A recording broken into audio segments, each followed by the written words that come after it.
September 1945. The smoke has not fully cleared. In a small Japanese town on the edge of Honshu, the streets are quiet in a way they have never been before. Roofless houses stand open to the sky. Charred beams still smell of ash. Along a broken road, a line of women waits in silence. Some clutching children, others holding nothing at all. Their clothes are worn thin. Their faces are fixed, rigid, trained not to show fear.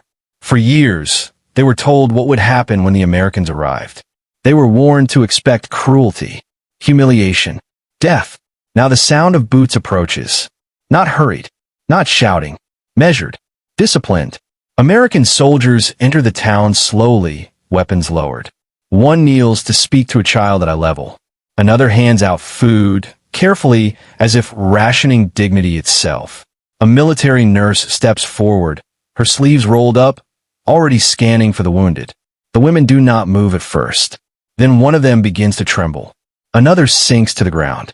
Tears follow, silent, uncontrollable, not from pain, but from something far more disorienting. Because nothing they were prepared for is happening. And to understand why this moment broke so many women at once, the story must begin years earlier. Inside a nation at war, and a society taught to fear mercy more than death.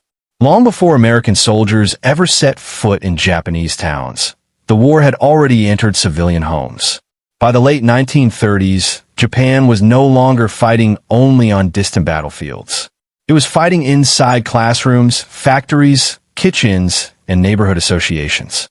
Total war demanded total participation, and women, especially, were placed at the center of that effort, not as soldiers, but as moral pillars of the nation.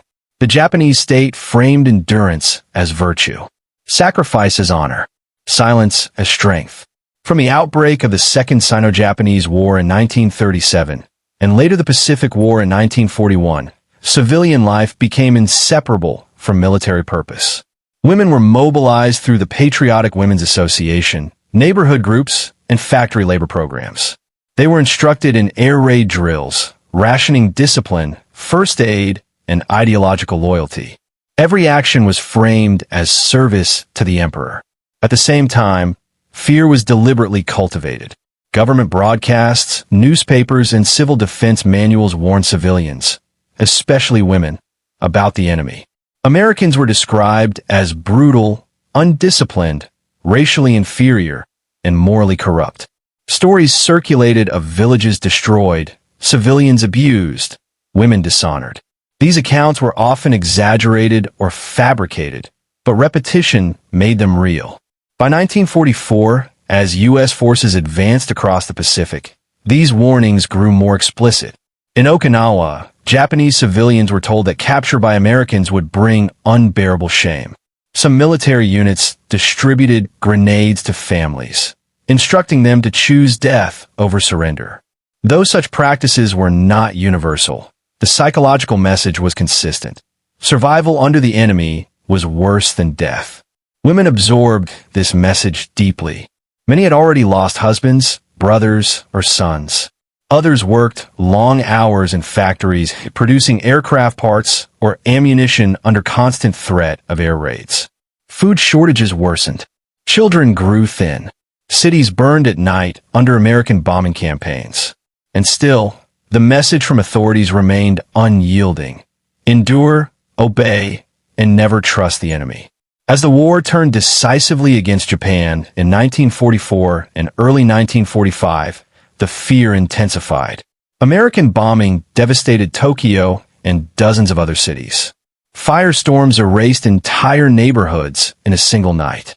Civil defense structures collapsed under the scale of destruction. Women became first responders, pulling survivors from rubble, organizing makeshift shelters, caring for the injured with almost no supplies. And through it all, they waited for the invasion they were told would be merciless. By the summer of 1945, invasion preparations dominated civilian instruction. Bamboo spears were issued. Women were trained to resist landings, to obstruct, to delay, even when resistance meant death. The message was not victory. It was sacrifice. Then abruptly, everything stopped. In August 1945, atomic bombs fell on Hiroshima and Nagasaki. Within days, the Soviet Union entered the war against Japan. On August 15th, Emperor Hirohito spoke to the nation, announcing surrender. For many civilians, especially women, the words were difficult to comprehend. The voice they had been taught to revere as divine was now speaking of endurance in defeat. The war was over, but the fear was not. Surrender did not erase years of conditioning. It did not answer the question every woman now faced when American forces arrived in Japan in late August 1945. They did not come as conquerors in the traditional sense. There were no victory parades through shattered streets, no mass arrests of civilians, no visible reprisals. Instead, the occupation unfolded with deliberate restraint, guided by planning that had begun long before the war ended. At the center of this effort was the Supreme Commander for the Allied Powers, SCAP, under General Douglas MacArthur. His directives were explicit. Order would be maintained. Civilians were to be protected. Discipline among occupation troops was non-negotiable. American military planners understood that Japan's surrender was fragile. The population was traumatized, hungry, and conditioned to expect brutality. Any widespread abuse could destabilize the country, provoke resistance, or collapse public order. Respect, therefore, was not merely moral, it was strategic. For Japanese women, this distinction would become immediately visible. Civil affairs and military government units accompanied frontline troops. Their task was not combat, but control and care. They reopened hospitals, restored water systems, and organized food distribution. Women and children were identified as priority recipients. Medical teams treated civilians without interrogation. Nurses worked in bomb-damaged clinics alongside Japanese staff, focusing on sanitation and disease prevention. These actions were not improvised kindness. They were written into occupation manuals. American soldiers were briefed repeatedly on conduct. Fraternization rules were strict. Violence against civilians was punishable. Rape and abuse, common fears fueled by wartime propaganda, were aggressively policed. Courts-martial were swift when violations occurred, and news of punishment circulated quickly among the troops. For Japanese women watching from a distance, the behavior was bewildering. They had prepared for chaos. Instead, they saw order. In towns across Honshu, Kyushu, and Shikoku, women emerged cautiously from shelters to observe American patrols. They noticed details that contradicted everything they had been taught. Soldiers standing guard without shouting. Officers speaking calmly. Weapons carried, but rarely raised. Food being distributed openly rather than seized. In many places, women were the first civilians to approach occupation forces, not out of trust, but necessity. Children were sick. Elderly parents were starving. Water sources were contaminated. When women stepped forward, they expected hostility. What they encountered instead was procedure. Medical screenings were conducted methodically. Food rations were measured and recorded. Civil affairs officers spoke through interpreters, explaining schedules and locations. The tone was firm, but not cruel. Impersonal, but not dismissive. This contrast created a profound psychological dissonance. For years, Japanese women have been trained to suppress emotion in the service of the state. Fear was internalized. Tears were weakness. But now, the enemy they had feared was behaving with a formality that felt almost unsettling in its calm. In Okinawa, where civilian suffering had been extreme, American relief operations were particularly visible. Women who had survived months in caves and forests were treated for malnutrition and injuries. Children received vaccinations. Widows were registered for assistance. These acts did not erase the trauma, but they introduced a new variable into a closed mental world. Respect, not affection, not forgiveness, simply recognition of humanity. The emotional weight of this realization accumulated quietly. Women stood in food lines expecting punishment and instead received measured portions. Mothers handed over injured children expecting separation and instead watched them return with bandages. In clinics, Women braced for humiliation and instead encountered nurses who avoided eye contact out of professionalism, not disdain. And when discipline was enforced, when curfews were announced or rules imposed, it was done without spectacle. This absence of cruelty became its own shock. For many women, the fear they had been holding back for years had no place to go. There was no explosion, no release through anger or resistance. Instead, it collapsed inward. Bodies shook. Knees failed. Tears came suddenly and without warning. Not because the occupation was gentle, but because it was not what they had prepared themselves to survive. And as these encounters multiplied across Japan, individual moments of disbelief began forming a pattern, one that would reveal itself most clearly when fear finally gave way and the emotional breaking point arrived. What happens when the Americans arrive? As Allied occupation forces prepared to land, rumors spread faster than official information. Some families had daughters. Others prepared to flee into the countryside. In certain areas, women were advised to avoid contact entirely. The enemy, they believed, was finally coming. And when American troops began arriving in late August and September 1945, they entered a population already psychologically exhausted, hungry, traumatized, and braced for the worst. What happened next would challenge not only wartime propaganda, but the emotional survival mechanisms that had carried these women through years of fear. Because the occupation was not shaped by vengeance, but by policy. And that policy would soon collide with everything Japanese women had been taught to believe.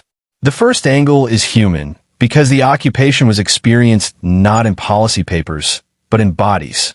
Japanese women entered the final months of the war already exhausted. Many were widows. Others were caring for children alone while working in factories or clearing rubble after air raids. Sleep was irregular. Hunger was constant. Grief had become routine. By August 1945, emotional survival depended on control, on keeping fear contained, disciplined, invisible. That discipline did not disappear with surrender. When American soldiers appeared, women did not run toward them. They watched from doorways, from behind broken walls, from the edges of fields. They stood rigid, hands folded, eyes lowered. These were not gestures of submission. They were habits formed under years of instruction. Do not provoke, do not react, do not feel. And then something unexpected happened. American soldiers did not shout. They did not strike. They did not demand demonstrations of loyalty. Instead, they followed procedures. Lines were formed. Supplies were logged. Instructions were repeated calmly. This predictability, so different from wartime chaos, created a pause, an emotional vacuum. For many women, that pause was unbearable. Fear, when sustained too long, does not fade quietly. It waits. And when the threat it prepared for fails to arrive, the body reacts on its own terms. Women reported dizziness, sudden weakness, uncontrollable shaking, tears that came without sound or with no warning at all. American medical personnel observed this repeatedly, not as hysteria, not as panic, but as delayed shock. The second angle is psychological, shaped by years of indoctrination. Japanese wartime propaganda had not merely warned women about Americans. It had defined them. The enemy was presented as morally chaotic, violent, disrespectful, incapable of restraint. This image was reinforced through stories, posters, and official guidance. Civilians were taught that dignity would not be recognized by the enemy, and therefore must be defended internally, even at the cost of life. When American behavior contradicted this narrative, the psychological impact was severe. Women had organized their sense of safety around a single assumption: the enemy will be cruel. When that assumption collapsed, there was no replacement ready. Trust did not immediately appear. Relief did not arrive all at once. Instead, confusion took over. Why are they calm? Why are they not angry? Why are they helping? These questions did not bring comfort. They brought instability. Psychologists later described this response as cognitive dissonance under trauma conditions. For the women living through it, the experience was simpler and more overwhelming. The rules they had lived by no longer worked. Some women reported feeling more afraid during the first days of respectful treatment than they had during bombing raids. The fear was undefined. It had no direction. There was nothing to resist, nothing to endure. Only the slow realization that everything they had prepared themselves for was wrong. The third angle is military, and it explains why this shock was so widespread. American occupation conduct was not accidental. It was enforced. U.S. forces entering Japan in 1945 had been briefed extensively on civilian interaction. Commanders emphasized discipline not as courtesy, but as necessity. Any mistreatment of civilians, especially women, risked destabilizing the occupation and provoking unrest. Orders were clear. Soldiers were to maintain distance. Medical aid was to be provided without discrimination. Food distribution was to prioritize the vulnerable. Fraternization was restricted. Violations were punished swiftly. This created a visible consistency across regions. From small towns to larger cities, women observed similar behavior from different units. Different accents, different faces, the same restraint, the same professionalism, the same refusal to exploit fear. For Japanese women, this uniformity mattered. It meant the kindness, or at least the respect, was not personal. It was systemic, and that made it harder to dismiss as deception. As days turned into weeks, this realization deepened. The enemy was not behaving as individuals. They were behaving as a force governed by rules. And that understanding began to push many women toward an emotional threshold they could no longer hold back. Because when fear is trained for years and then denied its release, the breaking point does not come from violence. It comes from its absence.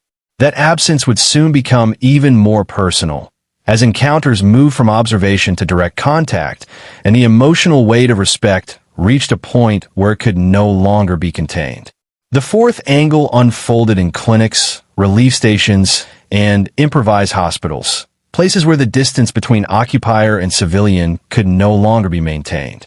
American medical units were among the first to interact directly with Japanese women.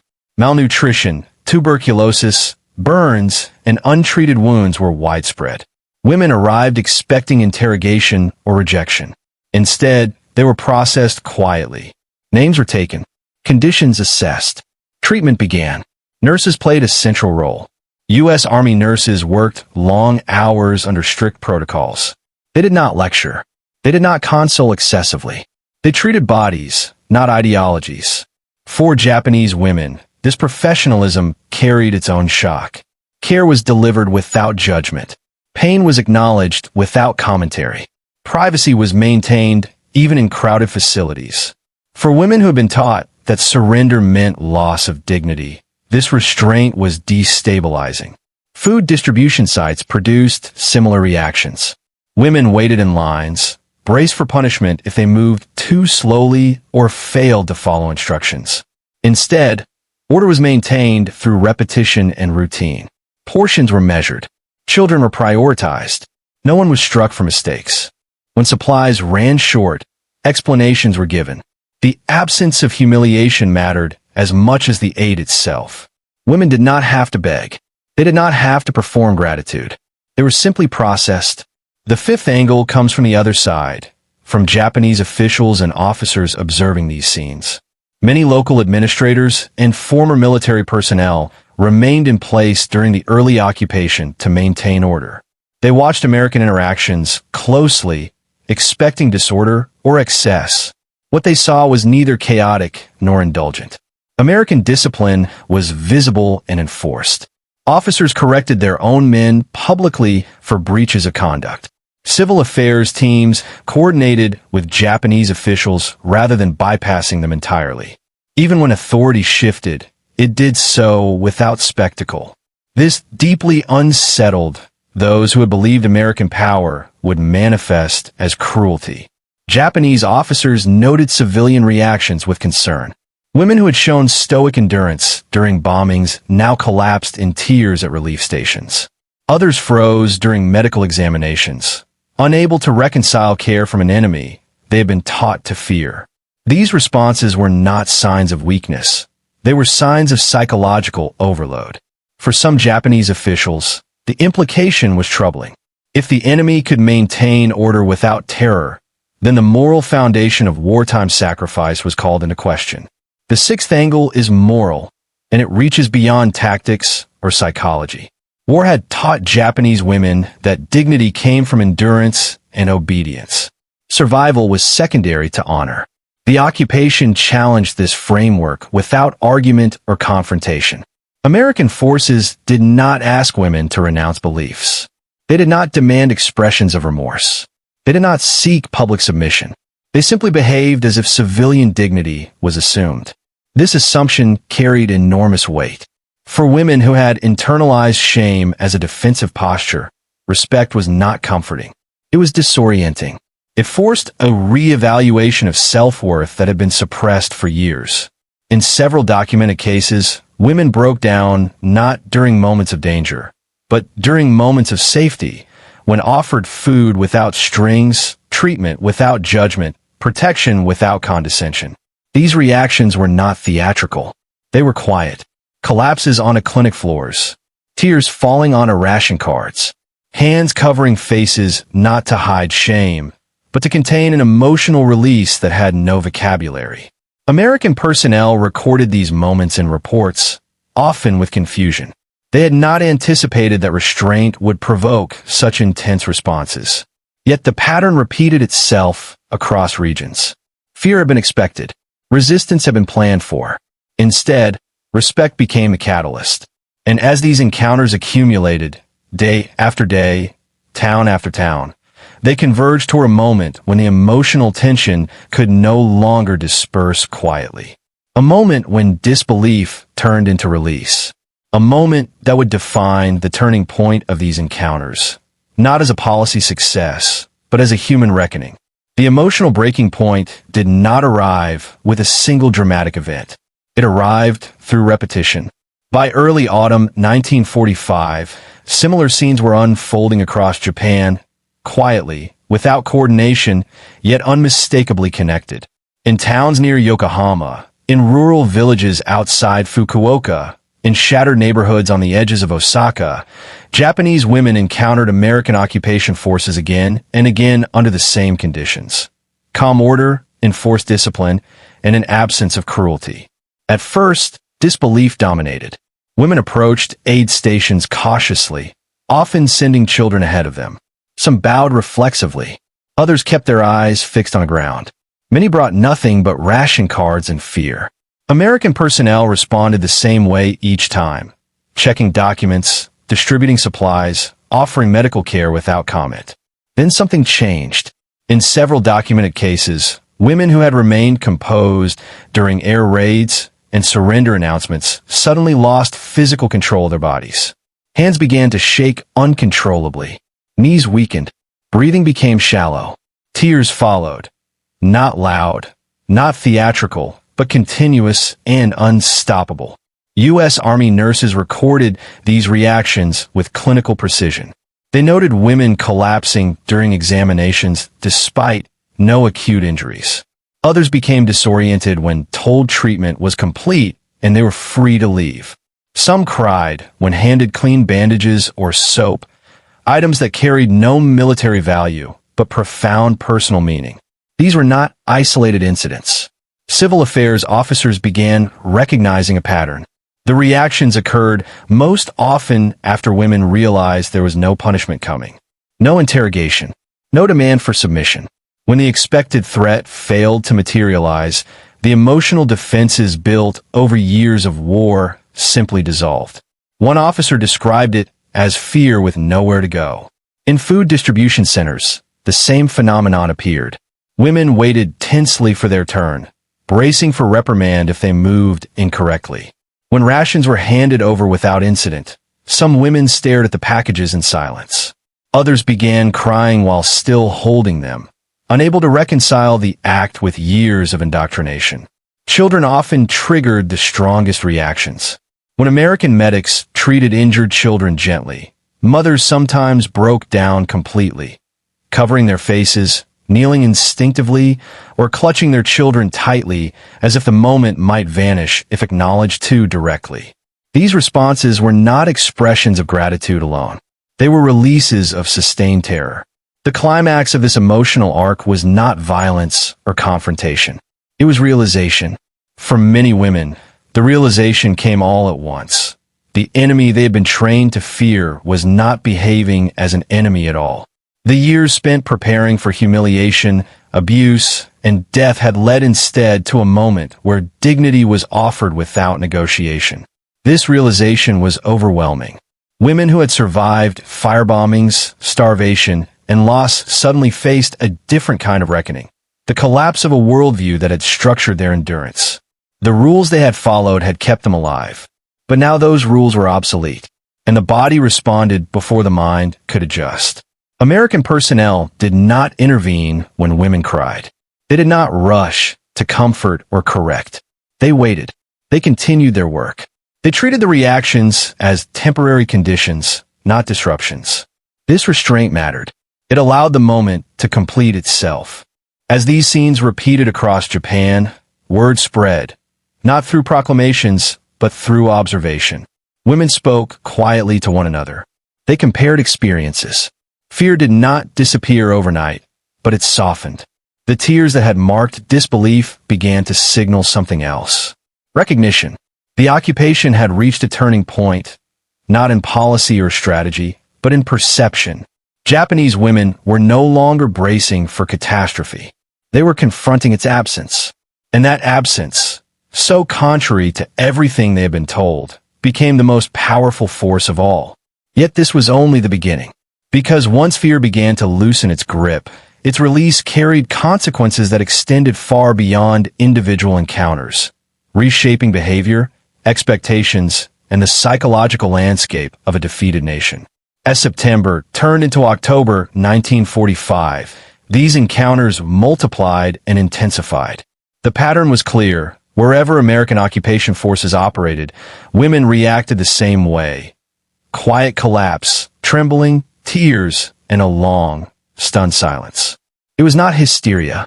It was shock, slow and cumulative, the psychological equivalent of a dam breaking after years of pressure.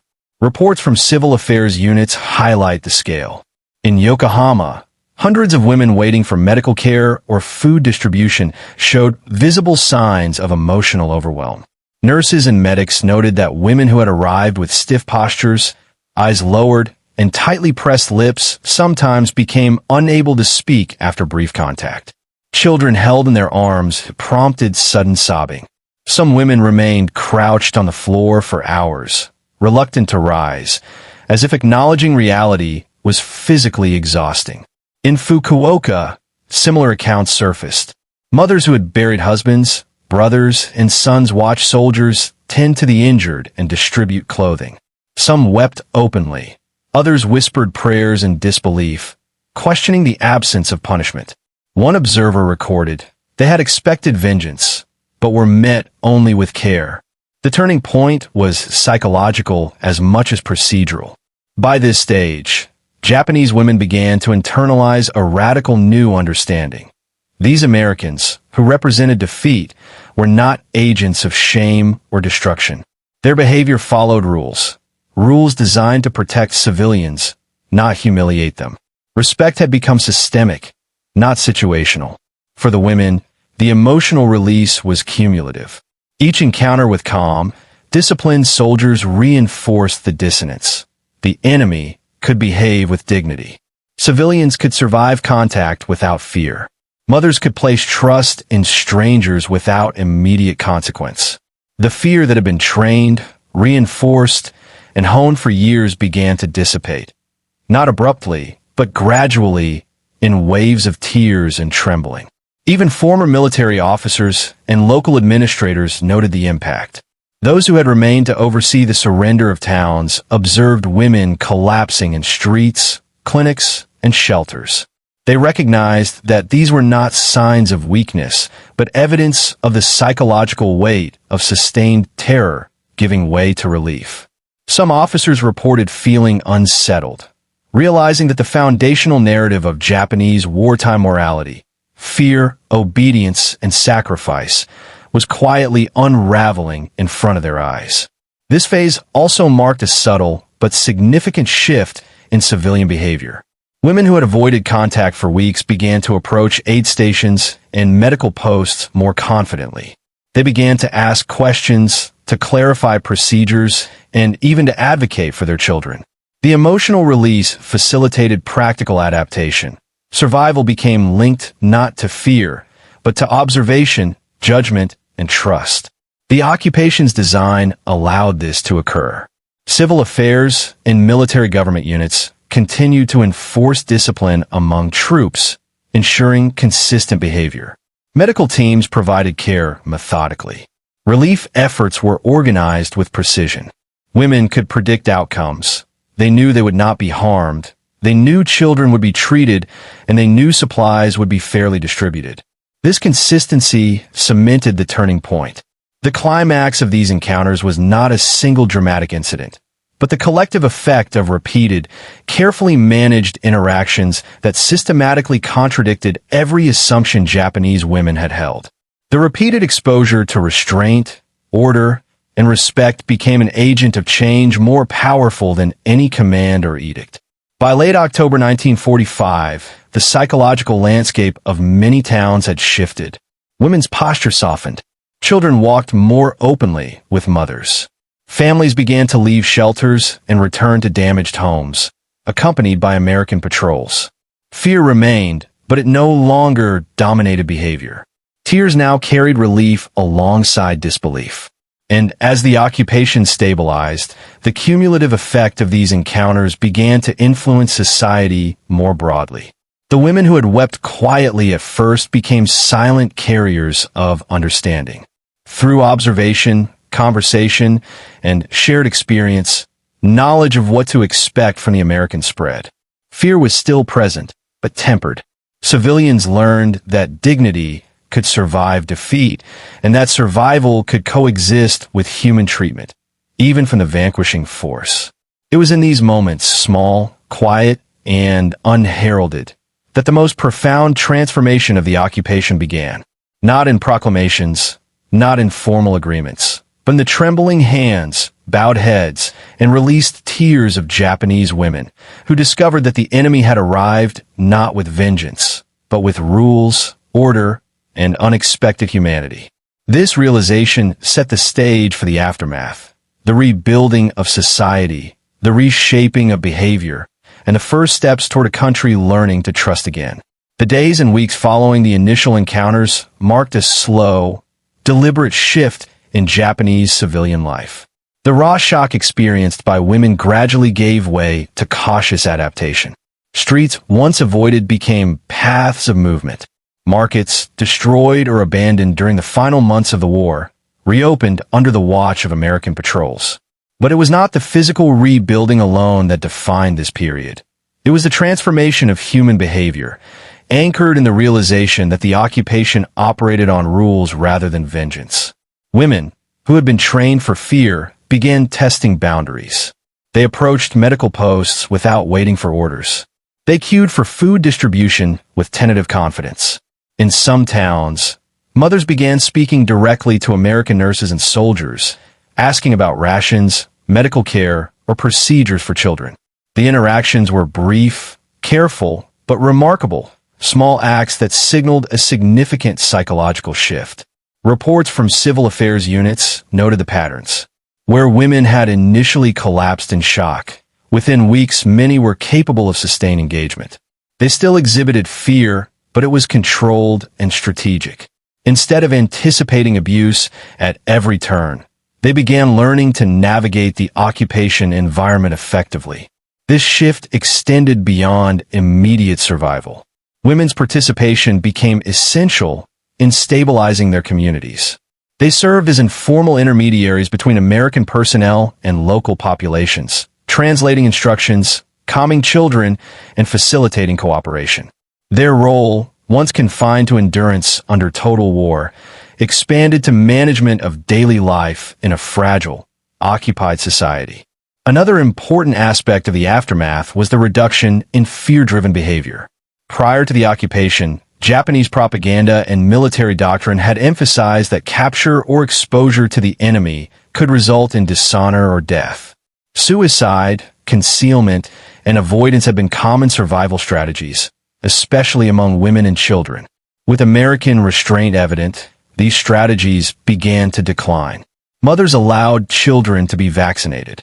Families registered for rations. Sheltered women emerged to survey the town for usable water and salvageable materials. The emotional release experienced during initial encounters was not entirely resolved, however. Many women continued to experience intermittent tremors, silent sobbing, or anxiety. The occupation did not erase years of trauma, but it created space for recovery. Slowly, predictability replaced terror. Routine replaced anticipation of harm. The process of trust, small, measured, and fragile, was underway. Importantly, the women's reactions also influenced male behavior and local authority figures. Former officials, teachers, and administrators noted that their own assumptions about Americans were challenged when women in their communities responded with tears of disbelief rather than defiance or fear. In some cases, these observations influenced local governance, with officials advocating compliance and cooperation as a means to maintain order and ensure safety for civilians. The occupation forces recognized the significance of these changes. Civil affairs reports described Japanese women as the fulcrum of household recovery and noted that their psychological adjustment was critical for the wider stabilization of towns. By prioritizing women and children, the American administration was able to extend influence effectively without resorting to coercion. Yet, the human dimension remained poignant. Women carried the weight of loss. Homes destroyed, family members dead, futures uncertain. Their tears were at once a release of fear and a mourning for what had been lost. The occupation had provided safety, but it could not restore what the war had taken. And as the first months of occupation passed, the pattern solidified. Respect met with disbelief. Disbelief gave way to cautious trust, and trust began to shape behavior. The foundations of post-war society were quietly laid, anchored by those who had survived the most extreme psychological pressures and who now faced a radically different world. By late 1945 and into early 1946, the initial shock of American occupation had given way to the rhythms of daily life, though never without the shadow of recent trauma. Japanese women, once trained to anticipate abuse, had begun to reclaim small spheres of agency. Their responses, cautious yet deliberate, shaped not only household life but also broader community recovery. Women became critical intermediaries in the rebuilding process. They coordinated with occupation authorities, communicated instructions to neighbors, and ensured that children attended emergency schools or received vaccinations. In doing so, they bridged cultural and linguistic gaps, translating American directives into actionable routines for families and communities. Their role was not ceremonial. It was essential. Without their cooperation, food distribution and medical care would have been far less effective. The psychological consequences of these experiences endured long after the occupation forces moved on. Many women retained vivid memories of their first encounters with disciplined, respectful American soldiers and nurses. These memories became points of reference for resilience, proof that fear could be mitigated, that dignity could survive, and that humanity could be exercised even by a conquering force. Oral histories collected in subsequent decades frequently mention moments of tears in clinics or food lines, highlighting the lasting impact of those initial interactions. At the societal level, the occupation introduced a subtle but profound cultural shift. For the first time, authority and power were exercised without humiliation. Women observed that rules, not brute force, governed the Americans' conduct. Civilians could interact safely, negotiate for necessities, and participate in decision-making on a small scale. This contrasted sharply with years of indoctrination, where obedience and fear were inseparable. Over time, this distinction contributed to a more pragmatic, less ritualized understanding of authority in post-war Japan. The impact on the post-war household was equally significant. Women, having endured the collapse of wartime security and now navigating the occupation, assumed greater responsibility for managing scarce resources, tending to sick or traumatized family members, and planning for survival in an uncertain environment. Their experiences during the occupation of respect, predictability, and careful management provided practical models for rebuilding daily life, from ration allocation to community coordination. American occupation reports emphasize the importance of women's reactions in broader terms. The emotional responses observed, tears of disbelief, trembling, silent collapses, were interpreted as indicators of both trauma and adaptability. By prioritizing humane treatment and predictable procedure, occupation forces ensured not only immediate compliance, but also the long-term stability of the territories under their control. The result was a more orderly, cooperative civilian population, a transformation that began with individual women confronting the unexpected kindness of an enemy. At a deeper level, these events shaped the collective memory of post-war Japan. Women who had cried in the streets or in clinics carried the experience into subsequent generations. Their stories, shared quietly within families, emphasized survival, adaptability, and the potential for dignity to coexist with defeat. These narratives contributed to a cultural foundation in which post-war Japanese society could reconcile national trauma with the practical necessities of recovery. By the end of the first year of occupation, the transformation was apparent. Japanese women, who had entered the war conditioned for fear and obedience, had begun to navigate a world where respect was enforced by law, not expectation, and where survival no longer required submission to humiliation. Their tears, once a release of terror, had become a marker of resilience and a quiet testament to the psychological and social effects of humane occupation. The stage was now set for reflection, not only on what these encounters revealed about human behavior under extreme stress, but also on how respect and discipline could achieve outcomes that violence never could. The legacy of these interactions would inform both the reconstruction of Japan and the ethical framework of military occupation for decades to come. The image of women collapsing into tears before calm, disciplined American soldiers is at once intimate and profound. It illustrates a truth that extends far beyond the streets of post-war Japan. The most lasting power in conflict is not always the force of arms, but the restraint and humanity exercised by those who wield it. For Japanese women, the occupation revealed that survival did not require shame, suffering, or obedience under threat.